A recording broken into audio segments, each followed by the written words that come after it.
اے انسان، میرا رب فرماتا ہے کہ خود کو ہرگز کمزور نہ پڑنے دو۔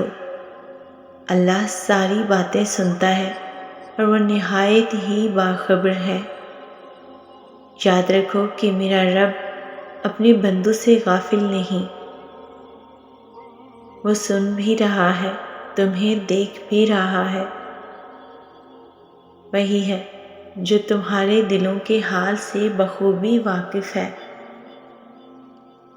مجھے نہیں پتا جو تم مانگ رہے ہو وہ تمہیں کب ملے گا، ہاں لیکن مجھے اتنا ضرور پتا ہے کہ جو تم نے مانگا ہے وہ تمہیں ہر حال میں ملے گا، اور اگر وہ نہ ملا تو بھی یقین رکھنا اللہ پاک تمہیں خود بخود ویسا ہی کچھ دے گا، لیکن اس خلا کو خالی نہیں رہنے دے گا۔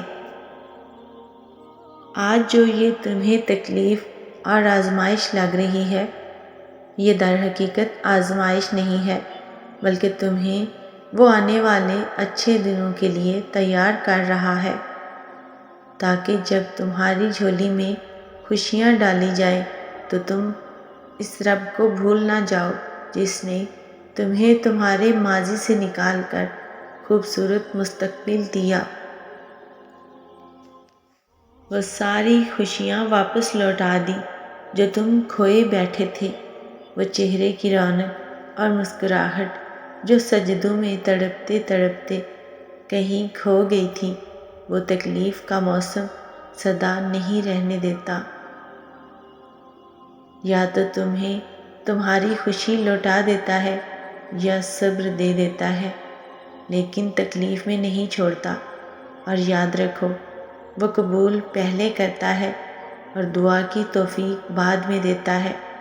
وہ راستے پہلے ہی بنا دیتا ہے، لیکن عطا صرف بہترین وقت پر کرتا ہے۔ وہ وقت اور حالات بالکل بدل دیتا ہے۔ وہ سکون اور خوشیاں پہلے سے زیادہ دگنی کر کے واپس لوٹا دیتا ہے، زندگی کی رونقیں پھر سے بحال کر دیتا ہے، اور وہ صبر کرنے والوں کو اسی طرح صبر کا پھل دیتا ہے۔